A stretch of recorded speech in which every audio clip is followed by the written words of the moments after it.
जय हिंद। आप सभी वर्दी लवर्स का आपके बड़े चैनल में एक बार फिर से स्वागत है। दोस्तों, आज हम पढ़ने वाले हैं आर्मी अग्निवीर 2025 के लिए हमारी जीके की ब्रह्मास्त्र सीरीज में। और ये ब्रह्मास्त्र आप सभी जानते हो कितनी अच्छी सीरीज है।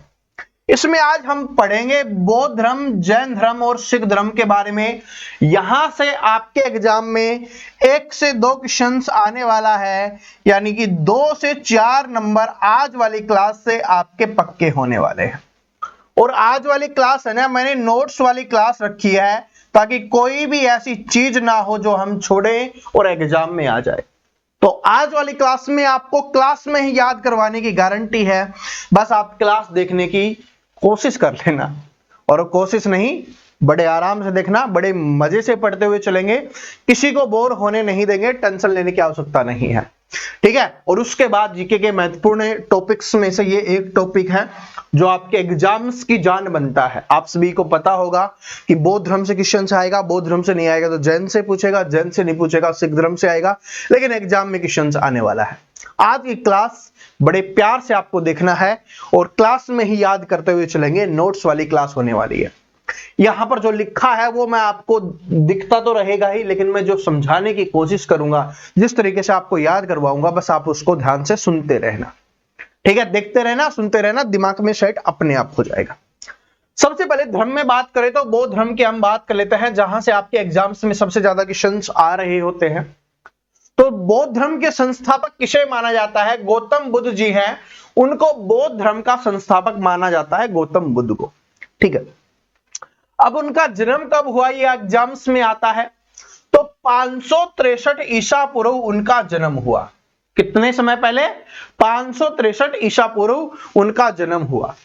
और कहां पर हुआ? कपिलवस्तु के लुम्बिनी नामक ग्राम में। तो गांव का नाम आपसे पूछता है तो लुम्बिनी नामक गांव में है, वो उनका जन्म हुआ है।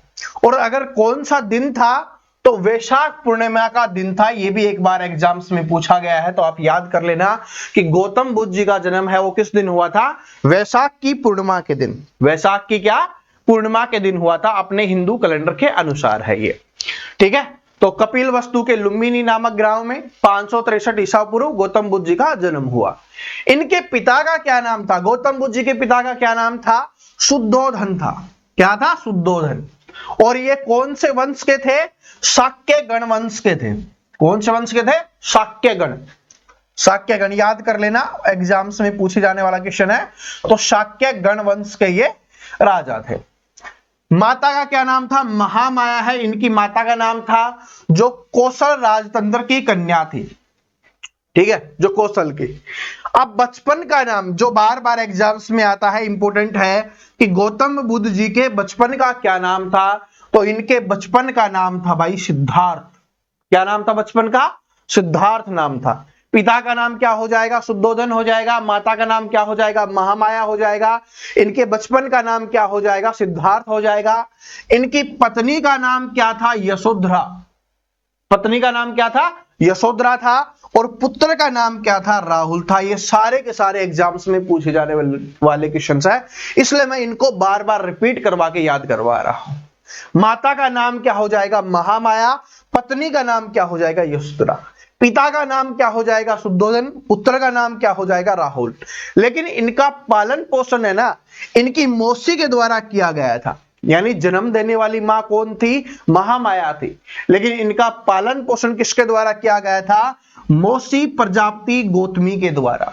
तो इसलिए हम इनको गौतम बुद्ध के नाम से भी जानते हैं, ठीक है। तो इनका किसने पालन पोषण किया था? मौसी प्रजापति गौतमी ने, ठीक है। और बुद्ध धर्म को अपनाने वाली पहली महिला भी कौन थी? मौसी गौतमी ही थी, ठीक है। तो इतना सभी को याद हो गया। दोबारा से याद कर लो कि गौतम बुद्ध 563 ईस्वी पूर्व कहां पर हुआ? लुम्बिनी नामक ग्राम में हुआ, ठीक है। इसके बाद इनकी माता का नाम क्या हो जाएगा? महामाया। पिता का नाम क्या हो जाएगा? शुद्धोधन। पुत्र का नाम क्या हो जाएगा? राहुल। पत्नी का नाम क्या हो जाएगा? यशोधरा। और माता का नाम क्या हो जाएगा? पालने वाली माता का नाम क्या हो जाएगा? प्रजापति गौतमी हो जाएगा। बस इतना अपने को याद रख लेना है। और बचपन का नाम सिद्धार्थ। आगे बढ़ते हैं, आगे देखते हैं। अब गौतम बुद्ध कैसे बने? क्योंकि ये तो राजा के बेटे थे जो अभी हमने याद करवाया। तो ये गौतम बुद्ध कैसे बने? क्योंकि इनकी बचपन में ही इनको बता दिया गया था, क्योंकि पहले राजा होते थे ना, वो अपने जो क्या बोलते हैं उनको पंडित जी रखा करते थे, ठीक है, वो उन्होंने बता दिया था कि भाई इनको है ना किसी के सामने मत ले जाना, इनका हृदय परिवर्तन हो जाएगा। तो ये किसी दिन जा रहे थे तो इन्होंने रास्ते में वो 4 चीजें देख ली, उसके बाद इनका हृदय परिवर्तन हो गया और ये गृहस्थ जीवन को छोड़कर अपने ज्ञान की प्राप्ति के लिए निकल चुके। लेकिन वो चीजें क्या क्या देखी, जो 4 दर्शन इन्होंने देखे वो क्या क्या थे? पहला था वृद्ध व्यक्ति, एक बूढ़ा व्यक्ति उन्होंने देखा। तो इनको तो ऐसा ही लगता था, क्योंकि इनके आसपास है ना सारे जवान लड़के ही रखे गए थे, लड़के लड़कियां ही, तो इनको ऐसे लगता था कि आदमी हमेशा जवान रहता है। लेकिन इन्होंने पहली बार बूढ़ा व्यक्ति देखा, तब इनके दिमाग में आया कि आदमी बूढ़ा भी होता है, इतना थका हुआ हो जाता है। फिर इन्होंने देखा रोगग्रस्त व्यक्ति, यानी कि आदमी बीमार भी होता है। उसके बाद देखा इन्होंने मृतक व्यक्ति, यानी कि मृतक में मतलब कि मरा हुआ आदमी, कोई ये जा रहे थे तो किसी को शमशान लेकर जा रहे थे, तो इन्होंने मृतक व्यक्ति को भी देखा कि आदमी मरता भी है। और उसके बाद इन्होंने एक प्रसन्न सन्यासी को देखा, खुश सन्यासी को देखा। तो इसके बाद इनका विचार है वो बदल गया और ये भी सन्यास की तरफ निकल गए। तो याद हो गया, बूढ़ा व्यक्ति, बीमार व्यक्ति, मृत व्यक्ति और सन्यासी। आगे बढ़ते हैं। इनको देखने के बाद है वो दुखी होकर वो यहां से अपना घर छोड़कर जाने लगे। अब कितने वर्ष की उम्र में वो जाने लगे? 29 वर्ष की आयु में इन्होंने क्या किया? गृह त्याग किया। 29 वर्ष की आयु में गृह त्याग किया। और गृह त्याग से जब सबसे इंपॉर्टेंट क्वेश्चन आता है कि गौतम बुद्ध के गृह त्याग को क्या कहा जाता है, तो उसको कहा जाता है महाभिनिष्क्रमण। ये याद कर लेना, एग्जाम्स में सबसे ज्यादा बार आने वाला क्वेश्चन है कि जो गृह त्याग है उसको क्या कहा जाता है, तो महाभिनिष्क्रमण बोला जाता है गृह त्याग को। ठीक है जी। गृह त्याग के बाद है वो, अब इनकी शिक्षा के बारे में जान लेते हैं, वो आपके लिए इतना इंपॉर्टेंट नहीं है, आप यहां पर देख सकते हो। ठीक है, आप यहां पर देख सकते हो जो एग्जाम्स में आता है ना, क्योंकि कुछ चीजें है ना नोट्स में थोड़ी ज्यादा लिखनी होती हैं, लेकिन आपके एग्जाम्स के हिसाब से मैं आपको यहां पर याद करवा रहा हूं, बाकी आप पढ़ लेना। 6 वर्ष की कठिन तपस्या के बाद 35 वर्ष की आयु में ज्ञान की प्राप्ति हुई। तो इनको ज्ञान की प्राप्ति कितने वर्ष की आयु में हुई? 35 वर्ष की आयु में हुई। 29 वर्ष की आयु में इन्होंने गृह त्याग किया, जिसको महाभिनिष्क्रमण बोला गया। और उसके बाद 6 वर्ष तपस्या के बाद इनको 35 वर्ष की आयु में ज्ञान की प्राप्ति हुई। अब कहां पर हुई उसके बारे में जान लेते हैं। कौन सी नदी के किनारे ज्ञान की प्राप्ति हुई? ये एग्जाम्स में आता है, फल्गु नदी के किनारे। और कभी कभी क्या बोल दिया जाता है ऑप्शंस में? निरंजना नदी, क्योंकि फल्गु नदी को ही निरंजना नदी के नाम से जाना जाता है। तो कौन सी नदी के किनारे? फल्गु नदी के किनारे या निरंजना नदी के किनारे है इनको क्या हुआ? ज्ञान की प्राप्ति हुई। किस वृक्ष के नीचे ज्ञान की प्राप्ति हुई? तो पीपल के वृक्ष के नीचे ज्ञान की प्राप्ति हुई। और स्थान कौन सा था? बोध गया, बिहार में इनको ज्ञान की प्राप्ति हुई। तो स्थान याद कर लो, बोध गया, वृक्ष याद कर लो, पीपल का वृक्ष, नदी याद करो, फल्गु नदी या निरंजना नदी के किनारे है, इनको ज्ञान की प्राप्ति हुई। ज्ञान की प्राप्ति के बाद इन्होंने क्या दिया? अपना उपदेश दिया, पहला उपदेश। तो पहले उपदेश को किस नाम से जाना जाता है वो पढ़ लेते हैं। तो जो पहला उपदेश दिया उसको बोला जाता है धर्म चक्कर परिवर्तन। एग्जाम्स में आने वाला क्वेश्चन है ये सबसे ज्यादा बार। महाभिनिष्क्रमण गृह त्याग को बोला जाता है, प्रथम उपदेश को क्या बोला जाता है? धर्म चक्कर परिवर्तन बोला जाता है। अब ये किनको दिया था? ये सारनाथ में दिया था। जगह भी पूछता है कि पहला उपदेश कहां पर दिया? सारनाथ में पहला उपदेश दिया। ज्ञान की प्राप्ति बोधगया में, पहला उपदेश कहां पर? सारनाथ में। किनको दिया? 5 ब्राह्मण साधुओं को, जिसे बौद्ध ग्रंथों में धर्म चक्र परिवर्तन कहा गया। और ये 5 ब्राह्मण कौन थे? जो पहले गौतम बुद्ध जी के साथ ही तपस्या कर रहे थे। फिर इन्होंने बोला कि आपके हिसाब से जिस तरीके से आप तपस्या कर रहे हो उस हिसाब से हमें नहीं लगता ज्ञान की प्राप्ति होगी।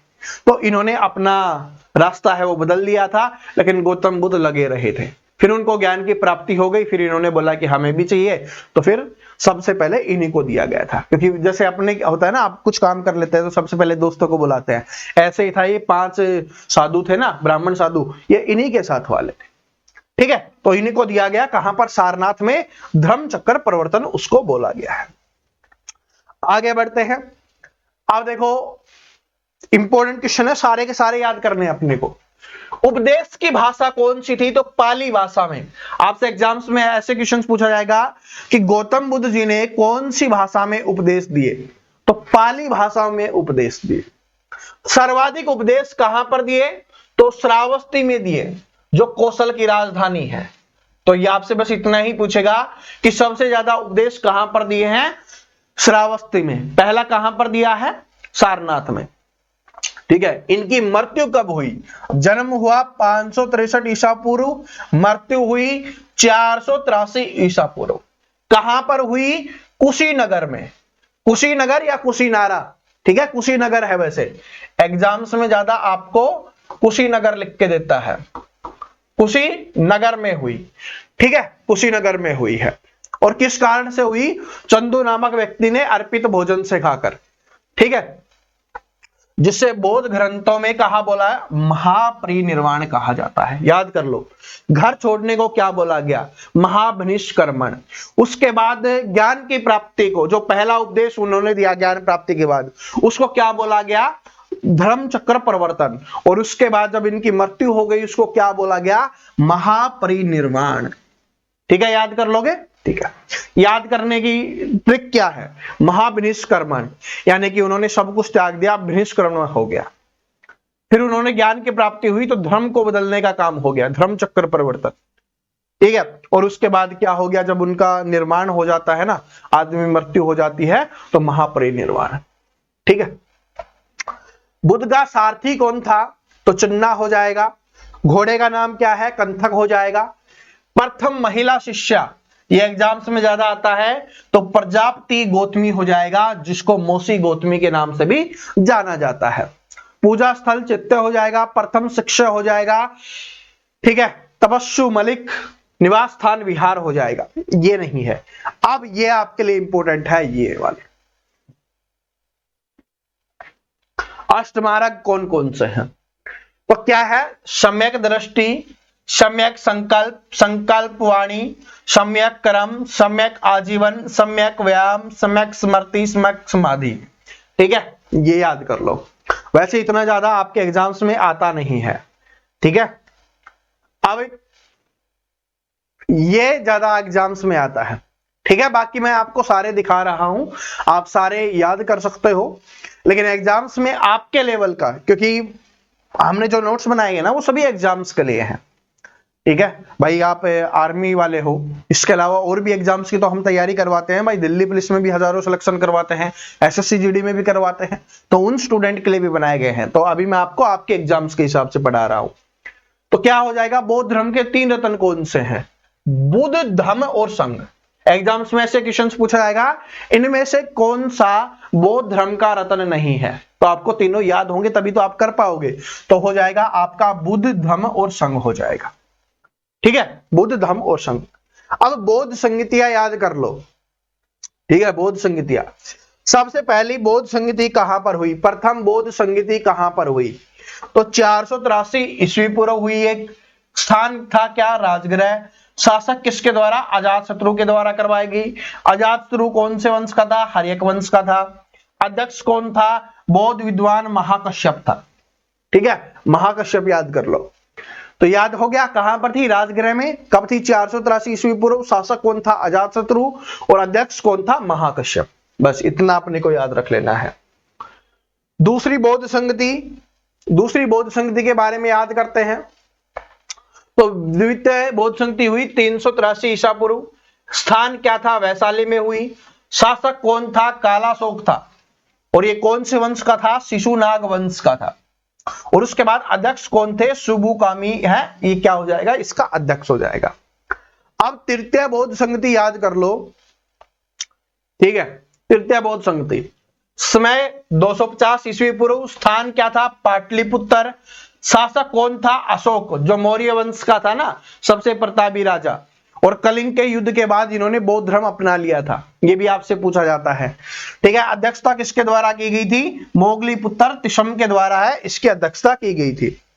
ठीक है, अब देखो यहां पर इस संगति में एक नया पिटक पाठ लिखा गया जिसको अभिधम पिटक नाम दिया गया। अभिधक पिटक, ये भी याद कर लेना, एग्जाम्स में ऐसे पूछा जाता है कि अभिधम पिटक है कौन से धर्म से संबंधित है, तो ये हो जाएगा अपना बौद्ध धर्म से संबंधित हो जाएगा। ठीक है जी, और इसमें 3 पिटक हैं बौद्ध धर्म में, तीनों याद कर लो। एक है आपका सुत्त पिटक, दूसरा है आपका विनय पिटक और तीसरा है आपका अभिधम पिटक। और इन तीनों को मिलाकर क्या बोला जाता है? त्रिपिटक बोला जाता है। इन तीनों को मिलाकर याद हो गया, सुत्त पिटक, विनय पिटक और अभिधम पिटक। और इन तीनों को मिलाकर क्या बोला जाता है? त्रिपिटक। एग्जाम्स में ऐसे भी क्वेश्चन पूछ सकता है कि इनमें से कौन सा त्रिपिटक का हिस्सा नहीं है, तो ये तीनों वहां पर होंगे और एक चौथा अलग दिया हुआ होगा, वो आपका आंसर हो जाएगा। तो इस तरीके से अपने को याद करना है। अब आपको सारे के सारे क्वेश्चंस याद हो गए होंगे, मुझे नहीं लगता कि आपको कोई प्रॉब्लम होगी। अब बस ये थोड़ा सा और याद कर लो, एक तो चौथी बौद्ध संगति है। ठीक है, समय क्या है? ईस्वी की प्रथम शताब्दी में हुआ। स्थान क्या है? कुंडलवन। आपको क्या याद करना है मैं आपको बताता हूं। एक तो स्थान, शासक और अध्यक्ष, बस ये आपको याद करने हैं। और इसका उपाध्यक्ष भी पूछता है चौथी बौद्ध संगति का, तो ये याद कर लो। बस 4 ही तो याद करने हैं यार, आराम से कर सकते हो। चारों मैंने आपको यहां पर बताया है।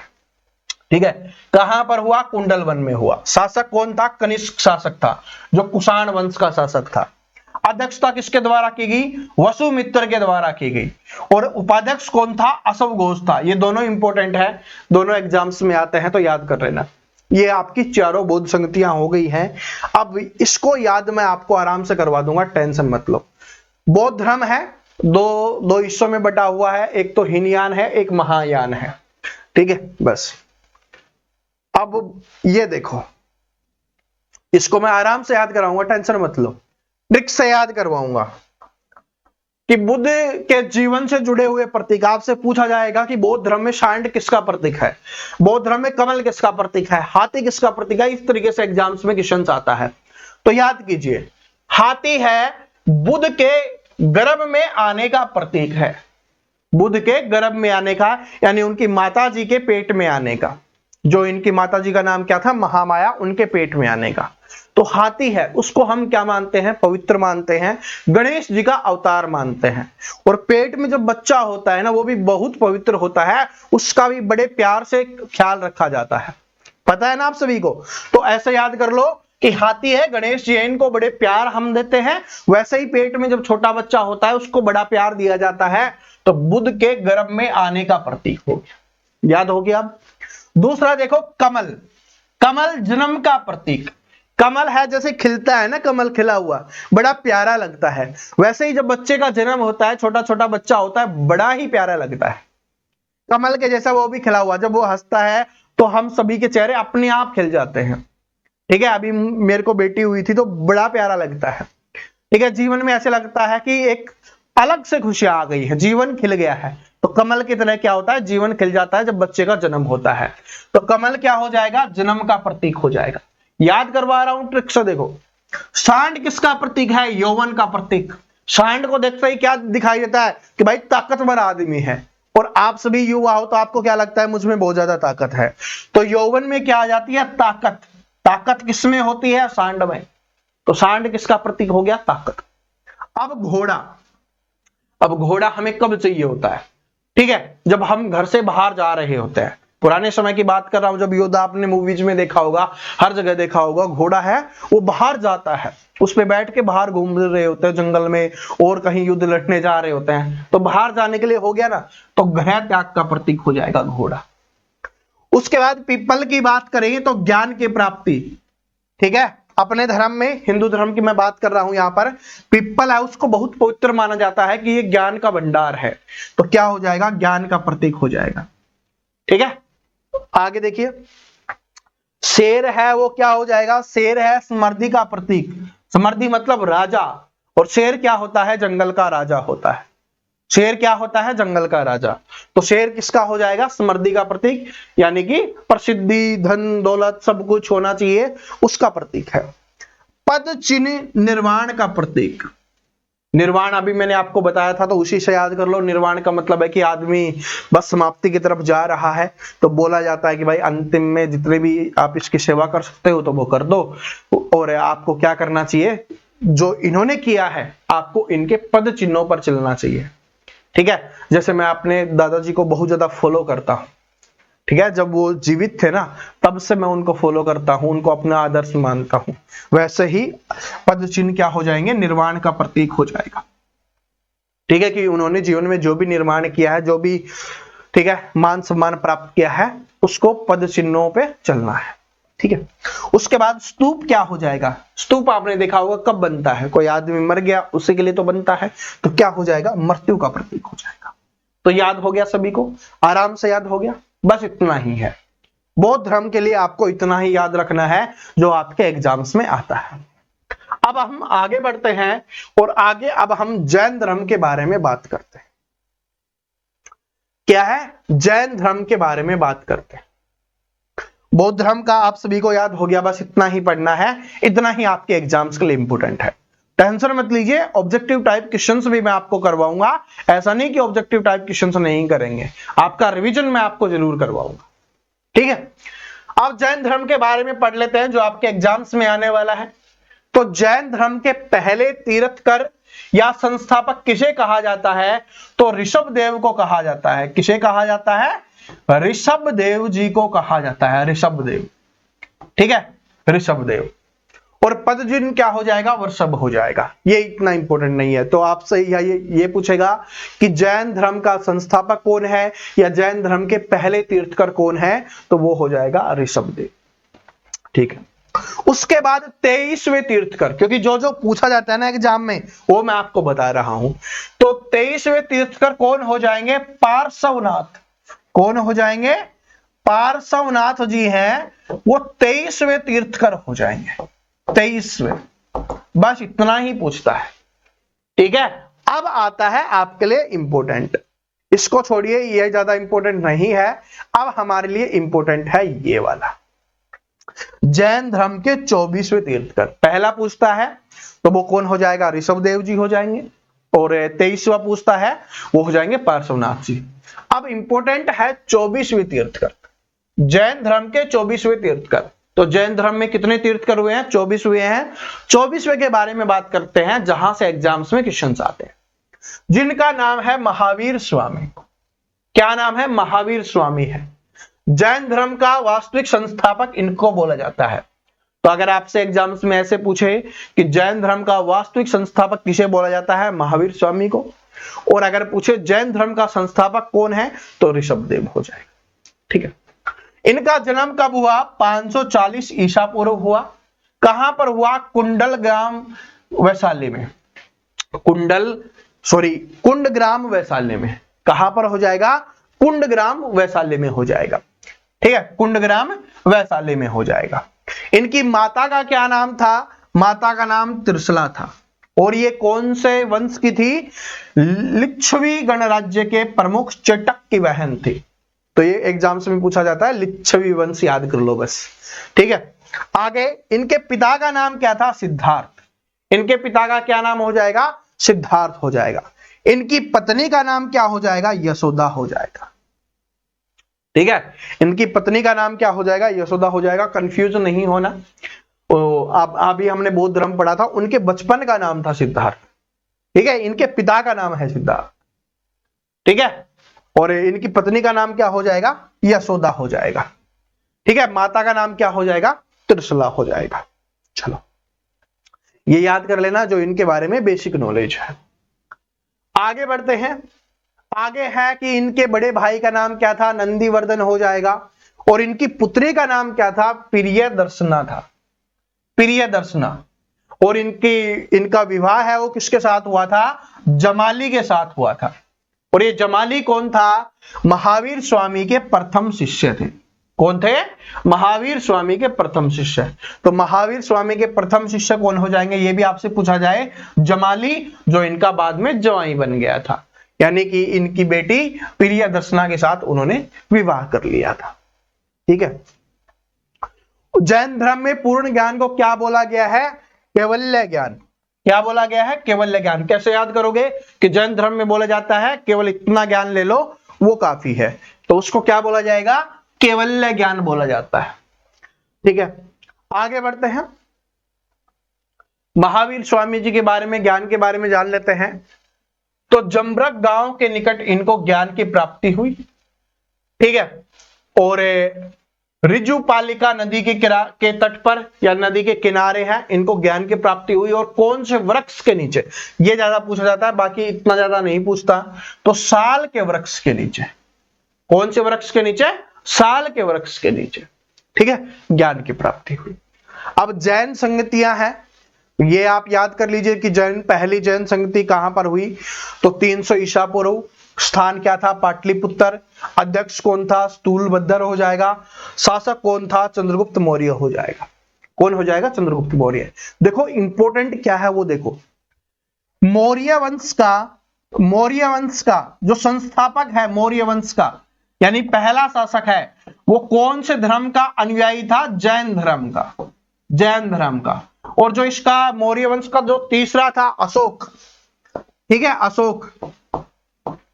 चंद्रगुप्त मौर्य किसका हो जाएगा? जैन धर्म का हो जाएगा। और अशोक किसका हो जाएगा? बौद्ध धर्म का हो जाएगा। ठीक है, दादा और पोते ने अलग अलग धर्म को अपनाया था।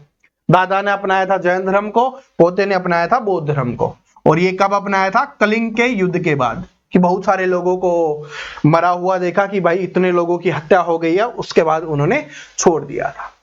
ठीक है, जैन धर्म दो भागों में बटा हुआ है, जिसको क्या बोला जाता है? श्वेतांबर और दिगंबर। क्या बोला जाता है? श्वेतांबर और दिगंबर। आगे बढ़ते हैं।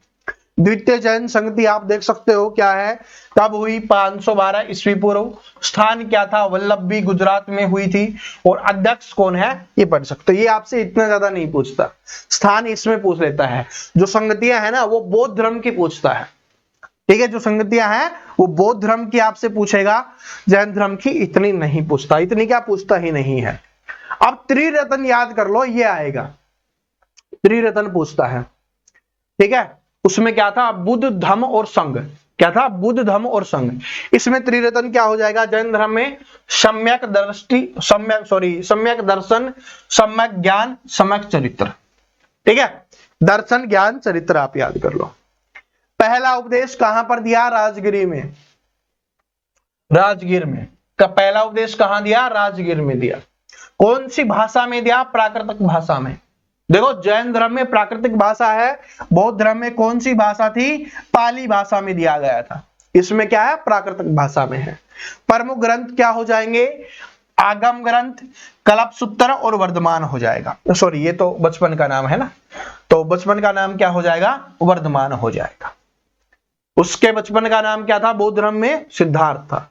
यहां पर क्या हो जाएगा? बौद्ध धर्म का बचपन का नाम वर्धमान हो जाएगा। महावीर स्वामी जी के बचपन का नाम क्या हो जाएगा? वर्धमान। और गौतम बुद्ध के बचपन का नाम क्या है? सिद्धार्थ। ठीक है, चलो आगे बढ़ते हैं। और ये मैं आपके लिए डाल दूंगा, आप ये पूरा पढ़ लेना। ठीक है, आप इस पूरे को कंप्लीट कर लेना। अब आते हैं हम सिख धर्म के ऊपर, जो आपके आर्मी अग्निवीर के लिए काफी ज्यादा इंपॉर्टेंट है। यहां से मैंने काफी क्वेश्चंस आपके एग्जाम्स में देखे हैं, तो सिख धर्म को आपको बहुत अच्छे से पढ़ना है। जैन धर्म हमने पढ़ लिया, बौद्ध धर्म हमने पढ़ लिया है। ठीक है, जो आपके एग्जाम्स का लेवल है, लेकिन यहां पर ज्यादा क्वेश्चंस आते हैं आपके एग्जाम्स में सिख धर्म से। तो सिख धर्म के बारे में जान लेते हैं। सिख धर्म की स्थापना किसके द्वारा की गई, या संस्थापक कौन थे? गुरु नानक देव जी हैं। गुरु नानक देव जी हैं, उन्होंने क्या की? सिख धर्म की स्थापना की। जन्म कब हुआ था उनका? 15 अप्रैल 1469 को उनका जन्म हुआ था, 1469। तो 15 अप्रैल 1469 को क्या हुआ था? उनका जन्म हुआ था, गुरु नानक देव जी का। तो गुरु नानक देव जी क्या है? सिख धर्म के संस्थापक हैं। इनके पिता का नाम क्या था? कालू जी हो जाएगा। माता का नाम क्या हो जाएगा? ये इतना नहीं पूछता, तो आपको इतना ज्यादा याद करने की आवश्यकता नहीं है। जो याद करने वाला है ना, वो मैं आपको बता देता हूं। बाकी पूरे के पूरे नोट्स आपको टेलीग्राम पे मिल जाएंगे। अब ये स्थान पूछता है कि कौन से स्थान पर गुरु नानक देव जी का जन्म हुआ। तो तलवंडी जो अभी वर्तमान में कहां पर है, पाकिस्तान में है, वहां पर इनका जन्म हुआ, तलवंडी पाकिस्तान में। ठीक है, तलवंडी को ननकाना के नाम से भी जाना जाता है। जो तलवंडी है ना पाकिस्तान, उसको क्या नाम से जाना जाता है, ननकाना के नाम से भी जाना जाता है। आगे बढ़िए, आपके एग्जाम्स में पूछा गया क्वेश्चन है आर्मी अग्निवीर में कि लंगर की शुरुआत किसके द्वारा की गई। तो जो लंगर की शुरुआत है वो गुरु नानक देव जी के द्वारा की गई। लंगर समझते हो ना, खाना खाया होगा। आप एग्जाम्स देने जाते हो तो आपने गुरुद्वारे में रुके होगे, तो आपको पता होगा वहां पर खाना मिलता है बिल्कुल फ्री ऑफ कॉस्ट। ठीक है, हम आपके एज के थे तो हम एग्जाम्स देने जाते थे ना, तब हमने भी खाया है। जैसे अभी बात करें, नेवी का एग्जाम देने गए थे हम, नेवी एसएसआर का, हाँ एग्जाम पास किया था। ठीक है, तो हमने गुरुद्वारे में रुके थे तो वहां पर खाना खाया था। और ये कहां पर था भाई, हमारा था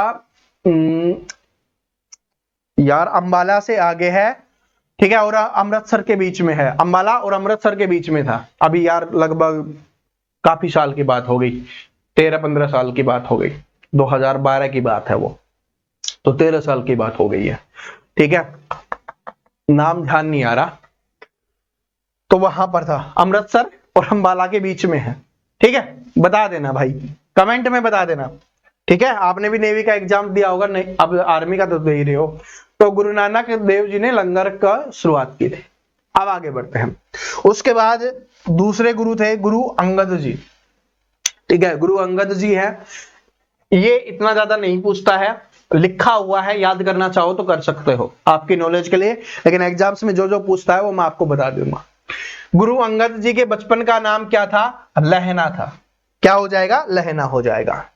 और यहां पर इंपॉर्टेंट क्या है कि गुरुमुखी लिपि का आरंभ गुरु अंगद जी ने किया। तो एग्जाम्स में आने वाला क्वेश्चन ये है कि गुरुमुखी लिपि का जो आरंभ है या शुरुआत है वो किसके द्वारा की गई थी, गुरु अंगद जी के द्वारा की गई, जो सिखों के कौन से थे, दूसरे नंबर के गुरु थे। ठीक है, ये नंबर भी आपको याद करने हैं कि कौन से नंबर के गुरु थे, सॉरी। ठीक है, गुरुमुखी की शुरुआत गुरु अंगद जी के द्वारा। ठीक है, लंगर की शुरुआत गुरु नानक देव जी के द्वारा, गुरुमुखी लिपि गुरु अंगद जी। उसके बाद तीसरे नंबर के गुरु थे गुरु अमरदास जी। ठीक है, जिन्होंने लवन पद्धति को शुरुआत किया। ठीक है, और एग्जाम्स में ऐसे भी कुछ क्वेश्चंस आता है कि अकबर के समकालीन कौन थे, सिख धर्म में अकबर के समकालीन गुरु कौन थे, तो गुरु अमरदास जी हो जाएंगे। कौन हो जाएंगे, गुरु अमरदास जी। आगे बढ़ते हैं, गुरु रामदास जी के बारे में पढ़ते हैं कि क्या हुआ। गुरु रामदास जी, अकबर ने 500 बीघा भूमि दान की थी। तो अकबर ने 500 बीघा भूमि है वो किनको दान की थी, गुरु रामदास जी को। ठीक है, इसी भूमि पर अमृतसर बना है। अमृतसर कहां पर बना हुआ है, इसी भूमि पर बना हुआ है, जिनको पहले रामदासपुर नाम रखा गया था। जिसका सबसे पहले क्या नाम रखा गया था, रामदासपुर, क्योंकि गुरु रामदास जी को जो मिली हुई भूमि थी वहां पर अमृतसर बनाया गया है। बाद में इसको क्या बना दिया गया, अमृतसर बना दिया गया। ठीक है, 5वें नंबर के गुरु हैं गुरु अर्जुन देव जी, जहां से काफी है आपके एग्जाम्स में क्वेश्चन आता है, मोस्ट इंपोर्टेंट आपके लिए है, ध्यान से पढ़ लेना। 5वें नंबर के गुरु हैं गुरु अर्जुन देव जी हैं। और ये क्यों एग्जाम्स में आता है, क्योंकि 1606 में जहांगीर ने इनकी हत्या करवा दी। तो जहांगीर के द्वारा कौन से सिख गुरु की हत्या करवाई गई, तो गुरु अर्जुन देव की हत्या करवाई गई। कब करवाएगी, 1606 में। यह एग्जाम्स में ऐसे क्वेश्चन पूछेगा कि गुरु अर्जुन देव की हत्या है किस मुगल शासक के द्वारा करवाई गई, तो वो हो जाएगा आपका जहांगीर हो जाएगा। ठीक है, आदि ग्रंथ का संकलन प्रारंभ किया। जो आदि ग्रंथ है उनका संकलन है वो प्रारंभ किसके द्वारा किया गया था, गुरु अर्जुन देव जी के द्वारा, आदि ग्रंथ। ठीक है, और इनका उपनाम क्या है, सच्चा बादशाह। क्या हो जाएगा, सच्चा बादशाह। उसके बाद है आपका सिखों के 6वें गुरु गुरु हरगोविंद जी। ठीक है, जिन्होंने अकाल तख्त की स्थापना की। भाई ये जो मैं आपको यहां पर फैक्ट बता रहा हूं ना, यही आपके एग्जाम्स में आता है। ठीक है, कि अकाल तख्त की स्थापना है वो किसके द्वारा की गई थी, गुरु हरगोविंद जी के द्वारा की गई थी। और इन्होंने क्या किया था कि इसी में है सैनिक शिक्षा देना प्रारंभ किया था। जो इनके सैनिक थे उनको शिक्षा देना, पढ़ाना प्रारंभ किया था। ठीक है, तो अकाल तख्त की स्थापना है किसके द्वारा की गई थी? गुरु हरगोविंद जी के द्वारा की गई। बाकी ज्यादा एग्जाम्स में नहीं आता। अब ये है आपका, ये इंपॉर्टेंट है, 9वें नंबर के गुरु हैं वो इंपॉर्टेंट है, गुरु तेग बहादुर जी। गुरु तेग बहादुर जी, औरंगजेब ने इनकी हत्या करवा दी।